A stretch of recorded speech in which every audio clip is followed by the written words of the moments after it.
Bonjour et bienvenue dans EcoCheck, le podcast d'ING qui décrypte l'économie de manière accessible et concise.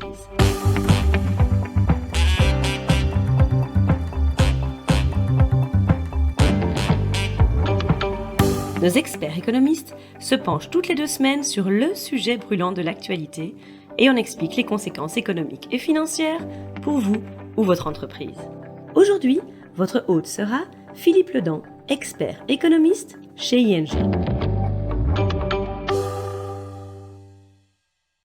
Bienvenue dans ce nouvel épisode d'EcoCheck. Dans l'épisode précédent de notre podcast, nous avons discuté des perspectives du marché immobilier belge en 2023 et des besoins immenses de rénovation à la lumière des objectifs climatiques. La crise énergétique et les futures normes d'émissions annoncent donc des changements structurels, des changements profonds, importants pour le marché immobilier. Restons sur cette thématique des changements structurels, car il y en a d'autres dans d'autres domaines, et intéressons-nous cette fois à l'économie mondiale. La globalisation de l'économie mondiale semble être en effet freinée par l'éclatement du monde en grands blocs de puissance qui pourraient commercer moins que précédemment les uns avec les autres. C'est un changement structurel de taille. Alors examinons de plus près les implications possibles de ces développements sur l'économie mondiale.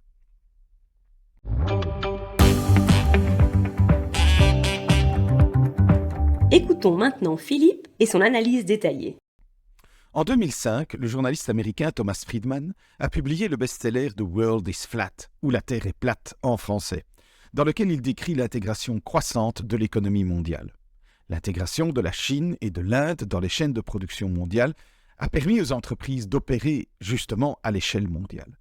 La délocalisation et l'externalisation étaient les mots à la mode, les processus de production étant déployés un peu partout. Un bon exemple de ce phénomène, c'est l'iPhone d'Apple, il y en a plein d'autres, mais dont les composants sont fabriqués dans 43 pays et sur 6 continents. La crise financière de 2007-2008 a provoqué un premier ralentissement de la tendance à la mondialisation. Plus récemment, plusieurs obstacles se sont ajoutés. La pandémie et les problèmes d'approvisionnement qui en ont découlé, ainsi que la guerre en Ukraine, ont sonné l'alarme dans de nombreuses entreprises en ce qui concerne leur processus de production.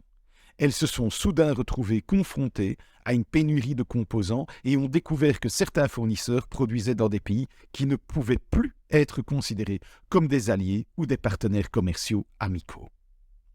Dans ces circonstances, les entreprises sont de plus en plus obligées de rechercher des fournisseurs alternatifs, plus proches de leur siège. Ce n'est donc pas nécessairement une relocalisation pure et dure, mais c'est ce qu'on appelle parfois la délocalisation proche. Cette démarche vise à réduire le risque de perturbation de la chaîne d'approvisionnement. En outre, dans un contexte de tension géopolitique, la préférence est davantage accordée aux partenaires commerciaux situés dans des pays amis, un phénomène appelé le friendshoring. Ces dernières années, la rivalité entre les États-Unis et la Chine s'est fortement intensifiée, entraînant une augmentation des droits de douane et des restrictions à l'exportation de certaines technologies. L'Europe, qui a toujours été beaucoup plus dépendante du commerce international que les États-Unis, et c'est très important, a longtemps essayé de maintenir des relations amicales entre les deux parties pour des raisons mercantiles. Mais cette position ne semble plus tenable. Dans un récent discours, la présidente de la Commission européenne, Ursula von der Leyen, a laissé entendre qu'il était nécessaire d'adopter une politique plus ferme à l'égard de la Chine, axée sur la sécurité économique. Cette politique pourrait consister à empêcher l'exportation de certaines technologies vers la Chine. Toutefois, il s'agit d'un numéro d'équilibriste, parce qu'après tout, l'Europe est très dépendante de la Chine pour un grand nombre de technologies et de matières premières nécessaires à la viabilité de son économie. Il suffit de penser à tout ce qui concerne les panneaux solaires ou la technologie des batteries, sans parler des terres rares. En outre, il ne faut pas croire que les États-Unis font de grands cadeaux à l'Europe. La loi américaine sur la réduction de l'inflation, le fameux IRA, est un programme de subvention massive de nature très protectionniste qui pourrait nuire à l'économie européenne. L'économie mondiale semble donc susceptible de se diviser politiquement et économiquement en grands blocs de pouvoir. Ce n'est pas sans conséquence sur la croissance économique. Dans un rapport récent, le FMI a déclaré que la réduction des investissements directs internationaux a des conséquences négatives évidentes pour un certain nombre de pays émergents. Les entreprises étrangères ne créent pas seulement des emplois, elles accélèrent également les transferts de technologies et augmentent la concurrence, ce qui permet aux pays les plus pauvres de rattraper leur retard économique. Mais si une partie du monde connaît une croissance plus lente, les pays occidentaux en pâtissent également à long terme. Le FMI estime que la perte totale de croissance pour l'économie mondiale est au mieux de 1% après 5 ans, mais qu'elle pourrait être beaucoup plus importante. Outre l'impact négatif sur les investissements directs étrangers, la restriction du commerce international et la fragmentation des chaînes d'approvisionnement mondiales constituent également un frein à la croissance économique. À l'aide d'un modèle, la Banque centrale européenne estime l'impact négatif sur le PIB européen à environ 1 à 2%. Mais il ne faut pas oublier qu'il y aura aussi un effet sur le prix. En effet, les entreprises devront remplacer les biens intermédiaires qu'elles achètent actuellement à bas prix à la Chine par des inputs, des intrants probablement plus coûteux, qu'elles devront acheter à des pays amis. Cela entraînera une hausse des prix à la consommation comprise entre 0,7% et 3,9% selon le scénario choisi.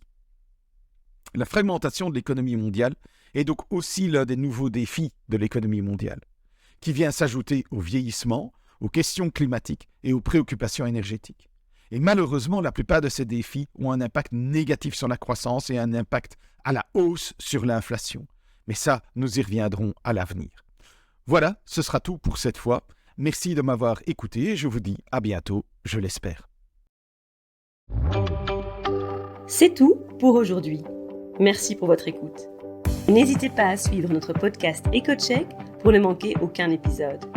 Vous souhaitez en savoir plus sur l'actualité économique et financière? Alors rendez-vous sur ing.be/mai-news et retrouvez toutes les analyses de nos experts.